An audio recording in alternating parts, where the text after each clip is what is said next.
So if I feel down, off, anxious, it could be a reason to do a gut health check.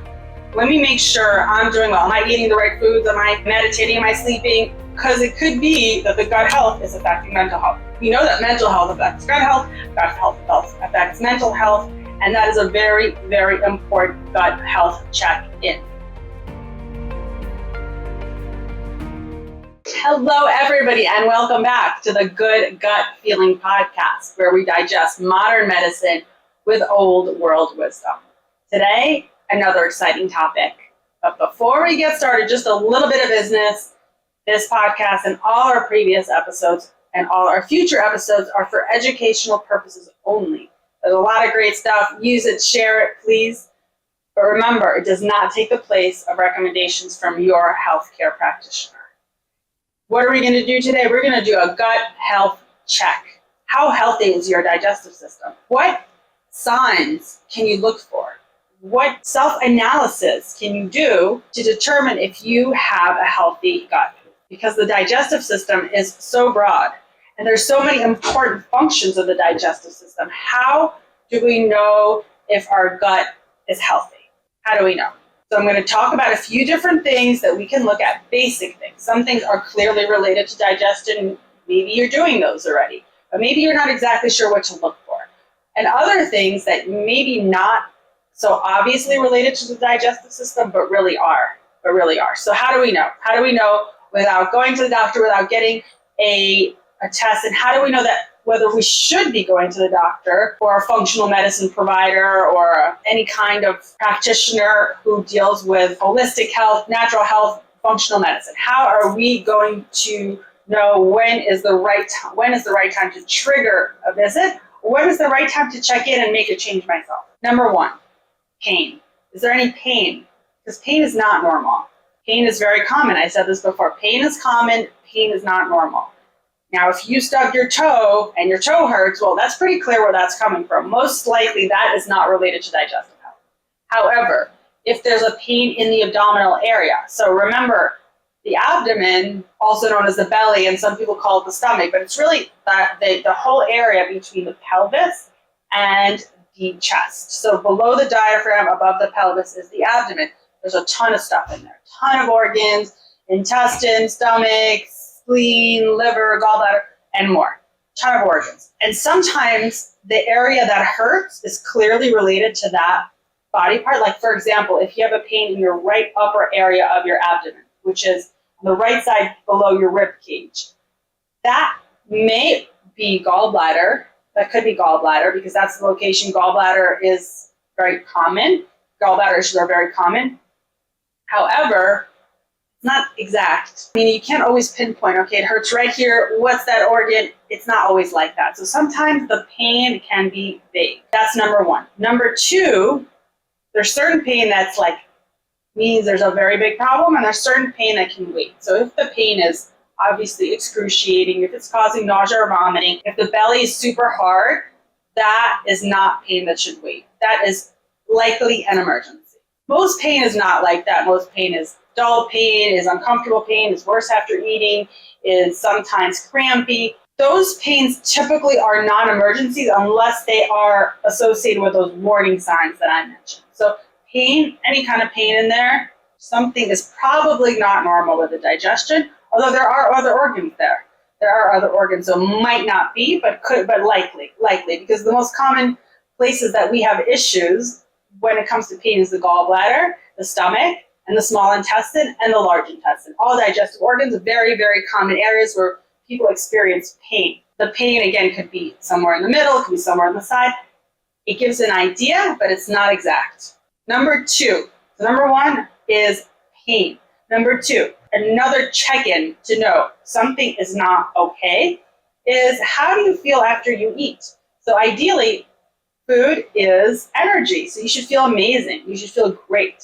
So if you feel tired, or if you have discomfort after eating, or if you feel nauseous, or if you feel nauseous even without eating, those are all signs to check in with your gut. Something's off. What is it? Is it serious? Is it not serious? Can I change a diet? Is it because I'm stressed? Is it because I didn't sleep enough? Check it. All these things you're talking about is what to look for to check in. Okay, we talked about nausea, pain, discomfort, energy level. Energy level is frequently decreased when we eat, but that is not ideal. Ideal is that we should feel good when we eat. We should feel energized. So if there is a decreased energy after we eat, it could be that we are not eating something that is good for us. Or maybe we're not eating at the right time. Maybe it's too late for us to eat. Or it could be that we are eating the wrong thing for our body. Or it could be that there's something wrong inherently in our body and it's not the food itself, but really what's really going on, and any food would do it. And that's the time to kind of check in, look into it, and get help if you need to.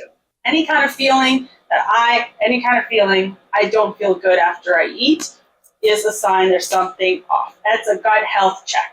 Gut health check number 3, and my favorite, because there's so much information you could get from this. And it might sound gross, but is look at your stool, your poop, the stuff in the toilet. I've had patients send me pictures, and I actually appreciate it because I get a lot of information from it. What kind of things do we want to look at? First of all, how does it feel when you go to the bathroom? Is it easy? Is it smooth? You have to strain. Straining is not ideal. Ideal way is to go once or twice a day, to go easily. To go easily, it should come out with no straining, and we should feel a complete relief. Not like, okay, something came out, I still feel like I gotta go, it's not coming out. Stool should look formed, but not hard. Formed, but not hard.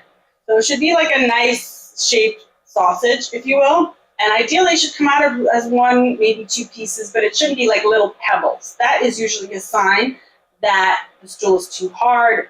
Stool could be too hard for a number of reasons. Maybe you're not drinking water, maybe there's slow transit, some kind of constipation issue. So stool should be easy to come out. It should be formed, and it should come out in mostly 1 piece, maybe 2 pieces. It should be brown.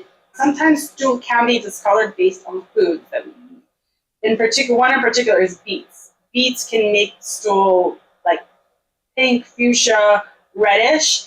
Not to worry, it looks different than blood. It looks more on the pink side, and it can make the stool look a funny color, and sometimes people get scared that they're bleeding.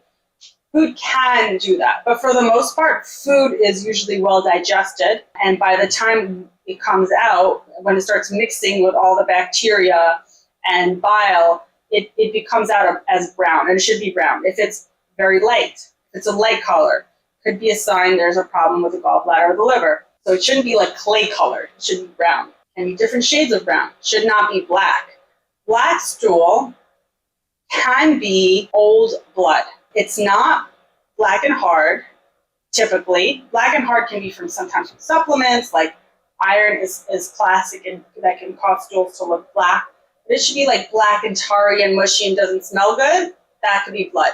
And when blood comes from a higher source, like from the stomach rather than this large intestine, so it comes way before, it turns from red to black. And the higher up it is, and the slower the bleed is, the darker it might be. So a black, tarry, mushy, smelly stool can be blood. That absolutely should be checked out by a doctor. That can be bleeding from an ulcer or another source, typically in the stomach or first part of the small intestine. Stool should not smell bad. Okay, believe it or not, stool should not smell bad. I'm not saying it smells like perfume. It doesn't have to smell like roses, but it shouldn't have that nasty smell. I know some of us go into the bathroom sometimes, or a public bathroom, and it's like, horrific. That's not a smell of a healthy stool. A stool should be clean. It should be, once you flush, there really shouldn't be much of a residue of odor. It should really be kind of clean. So if the stool is very stinky, that's a sign. That's something to check in. Check in with your gut. Something is off. A stinky stool is not good. Very common question: should it float or should it sink? Most of the time, it should sink. The stool should sink. Sometimes it floats. That can be a sign there's too much fat in the stool. If there's too much fat in the stool, it's a little bit of an issue because that means we are not properly digesting. So if you see fatty, like little fat globules, or the stool regularly floats, that could be a sign to look further. It's a gut health check.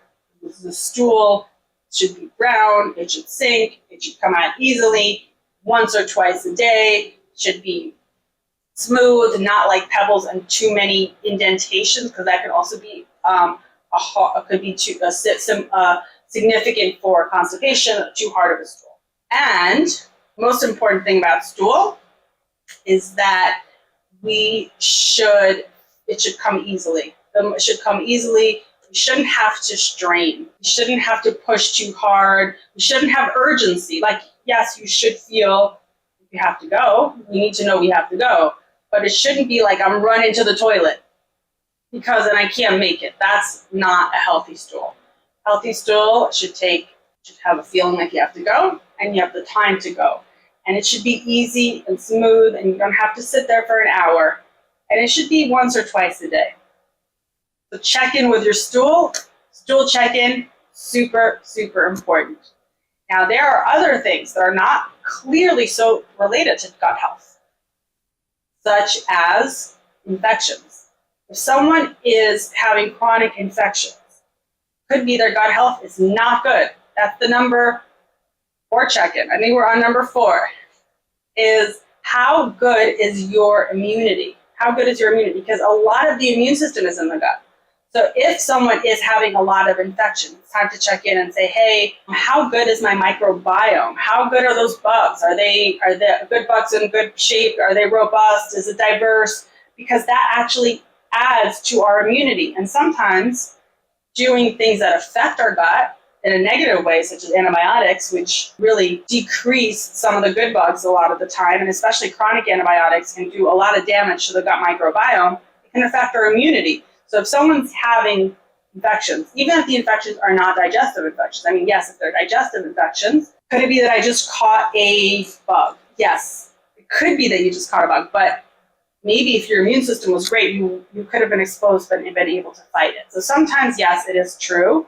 We are exposed to infections. We do have bugs living inside and outside of our body, and we do get sick sometimes. But if this is something that happens frequently, and let's say a lot of people are exposed to it, but only you are sick, it's time to check in with your gut and say, hey, what is happening with my immunity in my gut? And the last but not least, number 5, is what is my mood like? The bugs mostly in the large intestine, called the microbiome or the microbiota, are very active in producing neurotransmitters. Neurotransmitters are chemicals that communicate with the brain. And many of them are actually produced in the gut. So if our gut is off, our mental health might be off. You might feel depressed or down or anxious. So if I feel down, off, anxious, it could be a reason to do a gut health check. Let me make sure I'm doing well. Am I eating the right foods? Am I meditating? Am I sleeping? How's my gut health? Because it could be that the gut health is affecting mental health. We know that mental health affects gut health affects mental health, and that is a very, very important gut health check-in. Talked about a number of things. Some things are obvious, pain, nausea, vomiting, diarrhea, constipation. We know that when we have those things, there's something a little off with the gut. But on a day-to-day basis, are my stools easy? Are my stools is my evacuation complete? Do I feel energized when I eat, or do I feel tired when I eat? Am I in a good mood? All those things are very, very important gut health check-in. Again, there's so many important aspects of our health that are related to the gut. I would actually venture to say that everything is related to the gut, because the gut is the entry point for the body. So everything, it's one of the ways we communicate with the external world. So having a healthy gut typically means having a healthy body in every other way. And if there's some other kind of dysfunction in the body, whether it's metabolic or mood, energy, skin is huge. Didn't get into it because we can speak for hours about this, and we can talk about other things because I actually do see a lot of people with skin issues. The skin is not good. It's another gut health check. Another reason to take a look and say, hey, why is my skin off? Is it because my gut's not doing well? Many ways to check your gut health, many ways to check in with yourself and know, what should I do next? What should I check? What should I check next? Do I need to go to the doctor? Do I need to change what I eat? Remember, a lot of things you can do at home. You can do a lot at home. Diet, health, prevention starts at home. Stay healthy, stay gutsy. If you like what you're hearing, please find us. We're on wholegut, WHOLEGUT.com.